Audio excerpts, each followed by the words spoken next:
Morning students. आज हम start करने जा रहे हैं हमारा एक न्यू इंड एस 21। ये बहुत ही टेक्निकल और बहुत ही अच्छा स्टैंडर्ड है। तो हम लोग स्टार्ट करते हैं हमारा end S 21। What is the name of this end S? The effect of changes in foreign exchange rates.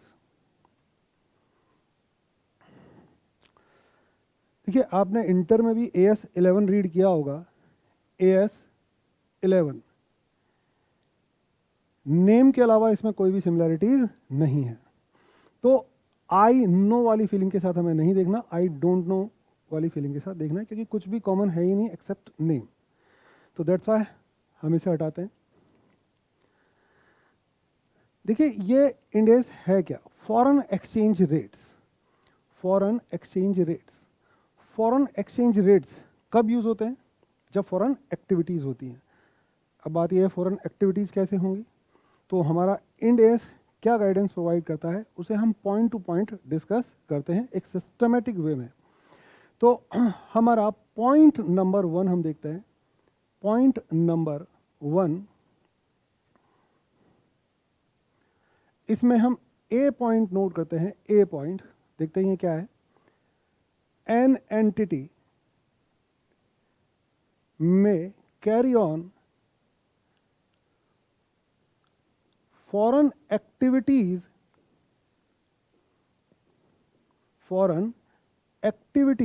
in 2 ways।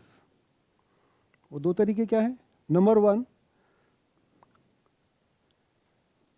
Foreign currency transactions, and second foreign operations. कोई भी एंटिटी 2 तरीके से फॉरेन एक्टिविटी कर सकती है। एक फॉरेन करेंसी ट्रांजैक्शंस के through and foreign operations के through. What is the basic difference between transaction and operations? Transaction means 1-2 transaction हो रहे हैं। Operation means volume of transaction very much high है। ठीक है। बाकी technically what is the mean of foreign operations as per Ind AS 21 हम लोग बाद में डिस्कस करने वाले हैं। तो हमें समझ में आया कि फॉरेन एक्टिविटी 2 तरीके से की जा सकती है।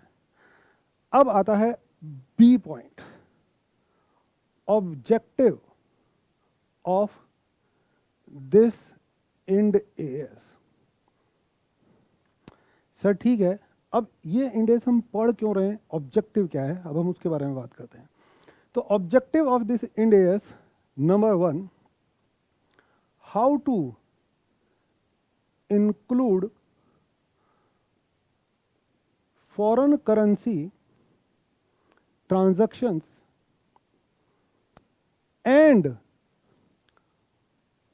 फॉरेन ऑपरेशंस in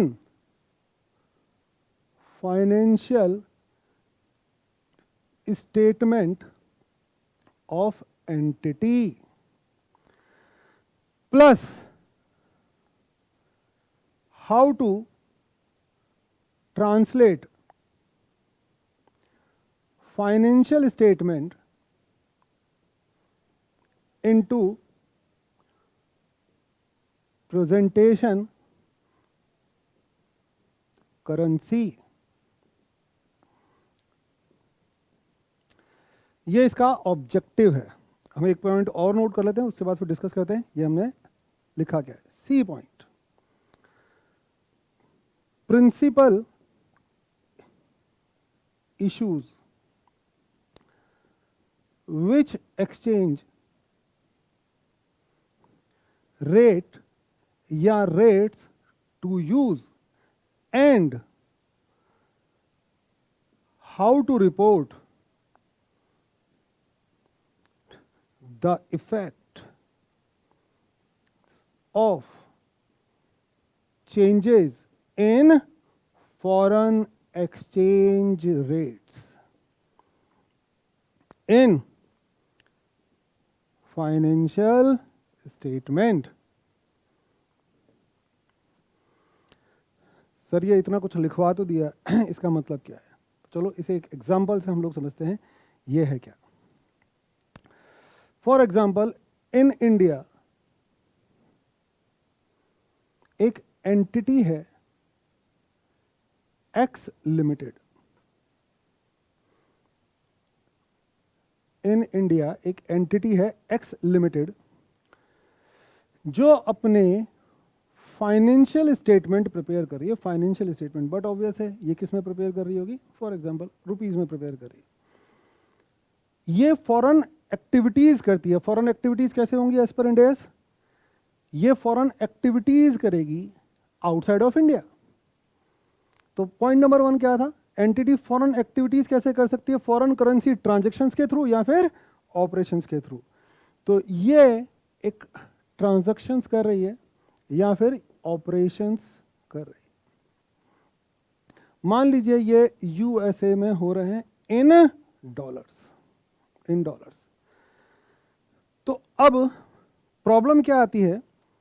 अगर कोई entity foreign transactions, foreign currency transaction या फॉरेन ऑपरेशन करती है, तो जो प्रिंसिपल प्रॉब्लम आती है, इशू आता है, वो ये आता है how to include foreign currency transaction and operations in financial statement. ये एंटिटी एक्स अपने फाइनेंशियल स्टेटमेंट में इन फॉरेन करेंसी ट्रांजैक्शन या ऑपरेशंस को कैसे इंक्लूड करेगी, ये एक प्रॉब्लम आएगी जिस पर हमारा इंड एस गाइडेंस प्रोवाइड करता है। तो देखते हैं, फॉर एग्जांपल यहां पर रुपीज में डेटर्स हैं, इसके डेटर्स रुपीज 1 लाख और यहां इसके डेटर्स हैं इन डॉलर्स 2000। तो अब बताइए ये डेटर्स यहां कैसे इंक्लूड होंगे? क्योंकि ये डेटर्स तो इसी एंटिटी के, हम ऐसे तो लिख नहीं पाएंगे कि रुपीज 1 लाख प्लस $2000, ये तो हम नहीं लिख पाएंगे। तो how to include foreign transaction and operation in financial statement of entity, ये इसका ऑब्जेक्टिव है। सेकेंड ऑब्जेक्टिव क्या है? How to translate financial statement into presentation currency. ये एक डिफरेंट एस्पेक्ट है, इसे हम बाद में इसके बारे में बाद में बात करेंगे। फॉर टाइमिंग इसे हम होल्ड पर डाल देते हैं। नेक्स्ट, चलो ठीक है सर, यहां तक बात समझ में आई कि हमें करना क्या है। फॉरेन करेंसी ट्रांजैक्शन या ऑपरेशंस को हमें इंक्लूड करना है। अब जैसे ही आप इंक्लूड करेंगे तो हमारे सामने कुछ प्रिंसिपल इश्यूज आएंगे। वो इशू क्या है? तो देखिए, फर्स्ट इशू, विच एक्सचेंज रेट, यहां रेट्स टू बी यूज्ड। आप जब इसे यहां पर लेकर आएंगे, रुपीज में कन्वर्ट करेंगे इनटू रुपीज, तो कौन सी एक्सचेंज रेट आप यूज करेंगे, इसकी गाइडेंस हमारा इंड एस प्रोवाइड करता है। अब जरूरी नहीं है एक ही ट्रांजैक्शन हो। अगर आपके बहुत सारे ऑपरेशन है तो हो सकता है आपकी कुछ असेट्स क्रिएट हुई हो, लाइबिलिटी क्रिएट हुई हो, incomes, expenses, different item create हुए। अब जब डिफरेंट आप ट्रांजैक्शंस करेंगे तो जाहिर सी बात है जब इन्हें आप कन्वर्ट करेंगे इनटू रुपीस तो आपकी रेट्स भी डिफरेंट होंगी। तो जब आप रेट चेंज करेंगे, फॉरेन एक्सचेंज रेट चेंज करेंगे, तो उनके क्या इफेक्ट्स आएंगे इन फाइनेंशियल स्टेटमेंट ऑफ एंटिटी। तो यही तो हमारा इंड एस है, effects of changes in foreign exchange rates. वो कैसे डील किए जाएंगे? क्योंकि जब डिफरेंट रेट यूज करेंगे तो आपके फाइनेंशियल स्टेटमेंट में कुछ डिफरेंसेस भी क्रिएट होंगे। वो कैसे? How to report the effect of changes in foreign exchange rate in financial statement. I hope इस एग्जाम्पल के साथ आपका ये पॉइंट 1 क्लियर हुआ होगा। पॉइंट 1 में हमने जो डिस्कस किया वो ये था, एक एंटिटी फॉरेन एक्टिविटीज कैसे करेगी।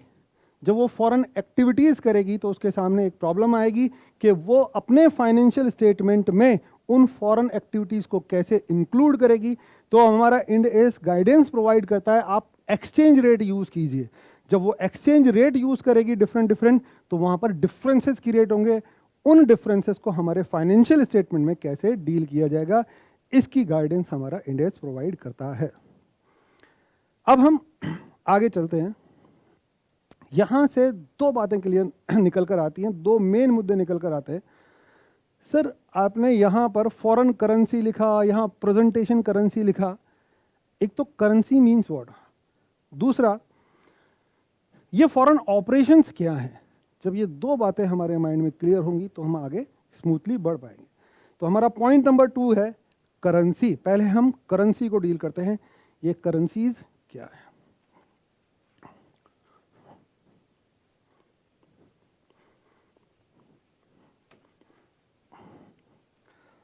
Point number 2, point number 2, currency type A, functional currency B,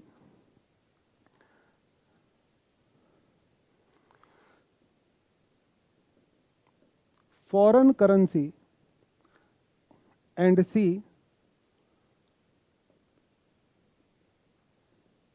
presentation currency. There are three types of currencies as per Ind AS 21. First, functional currency, foreign currency, and presentation currency. Which one is most important? Functional currency is most important. इस पर आपका theoretical question भी आया हुआ है exam में और आता रहता है, तो ये हमारे लिए इंपॉर्टेंट है practical as well as theoretical point of view से। There is no concept of home currency और local currency in Ind AS 21। I repeat, there is no concept of home currency and local currency. तो ये बात अपने mind में रखना। तो तीन करेंसी हैं जिन्हें हमें डिस्कस करना है। तो फर्स्ट फंक्शनल करेंसी। तो हम फंक्शनल करेंसी को डिस्कस करते हैं। एक पॉइंट और बनाते हैं इसके लिए, point number 3। Point number 3, functional currency. Sir functional currency क्या होती है तो इस पर हम कुछ लिखते हैं पहले। Means currency of primary economic environment in which entity operates. Currency of the primary economic environment. Entity जिस प्राइमरी इकोनॉमिक एनवायरनमेंट में काम कर रही होती है वो उसकी फंक्शनल करेंसी होगी। Sir what is the mean of primary economic environment? चलो इसको भी लिख लेते हैं। A point, note number 1, primary economic environment means in which entity generates cash and expense cash. यानी वो सेल किस में करती है और वो कॉस्ट किस में इंकर्ड करती है। तो फंक्शनल करेंसी की डेफिनेशन आपके सामने रखी है। Functional currency means currency of the primary economic environment in which entity operates. Primary economic environment means जिसमें एंटिटी कैश जनरेट करती है या फिर एक्सपेंस कैश में करती है।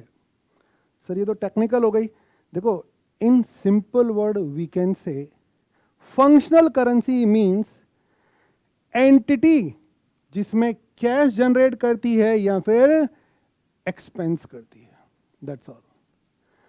Entity functional currency means what? Entity जिसमें सेल्स करती है या फिर एक्सपेंस करती है। ठीक है सर, तो इट मींस हमने यहां पर फंक्शनल करेंसी मींस क्या समझा कि एक एंटिटी जिसमें कैश होगा, कैश सेल्स होगा और जिसमें एक्सपेंस होगा, वो एंटिटी का फंक्शनल करेंसी होगा। तो इट मींस इन इंडिया, तो sir functional currency means rupees?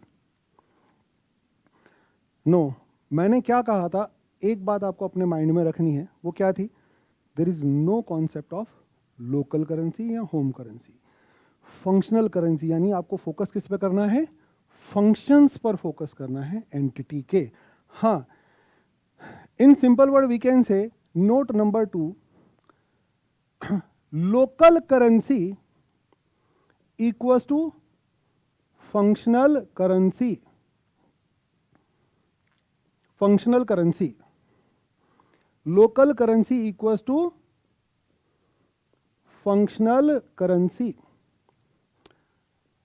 Normally, not always. ये चीज आप अपने माइंड में क्लियर कर लीजिए। Local currency equal to function currency. Sir India में तो सारी एंटिटीज क्या करती हैं, रुपीज में ही सेल करती है, रुपीज में ही एक्सपेंस करती है, तो ठीक है, रुपीज ही उसकी फंक्शनल करेंसी हो गया। मैंने कहा local currency equal to function currency normally, not always, यानी हमेशा ऐसा नहीं होगा। सर कैसे? उसके लिए आपका इंडेस क्या बोलता है, पॉइंट नंबर बी, हमारा इंडेस बोलता है each entity determines its functional currency as per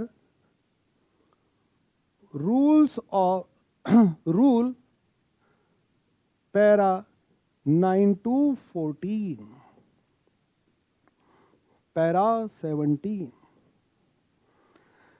इंडेस का para number 17 says each entity should determine its functional currency as per rule of para 9 to 14, यानी it means you have to check your functional currency। आप ये नहीं कि India में तो आपकी local function currency rupees हो गया, no, you have to check. Maybe answer आपका रुपीज ही आए, but you have to check because there are certain rule and regulation जो आपके पैरा नंबर 9 to 14 में गिवन है। हमें उन पैरामीटर्स पर चेक करना होगा कि हमारी फंक्शनल करेंसी क्या है। क्लियर है? अब हम बात करते हैं वो रूल एंड रेगुलेशंस क्या है। तो हमारा नेक्स्ट पॉइंट है पॉइंट नंबर सी, क्योंकि बी तो यहां तक हो गया, थर्ड ही पॉइंट चल रहा है। पॉइंट 3 में हम लोग नेक्स्ट पॉइंट डिस्कस कर रहे हैं, point number C. Point number C क्या है? factors for determining functional currency. There are two factors. Number 1, primary factors. Number 2, secondary factors. ये पैरा 9 में गिवन है और ये पैरा 10 में गिवन है। तो 2 फैक्टर्स हैं आपके फंक्शनल करेंसी डिटरमाइन करने के इन इंडेस 21। जब आप यहां से जब यहां से आप एंटर होगे और जब आप यहां एग्जिट करोगे, इन एंड आउट, आपके पास आंसर होगा। आंसर ये ऑर्गेनाइजेशन की फंक्शनल करेंसी है। हम यहां से एंटर होकर जब यहां एग्जिट करेंगे तो हमारे पास आंसर, प्रॉपर आंसर होगा कि what is the functional currency of entity. Clear है? अब हम बात करते हैं पॉइंट नंबर डी में प्राइमरी फैक्टर्स के बारे में। प्राइमरी फैक्टर्स, ये प्राइमरी फैक्टर्स क्या होंगे, इनको हम लोग डिस्कस करते हैं। तो ये हम लोग डिस्कस करेंगे हमारे नेक्स्ट वीडियो में। तब तक बाय बाय।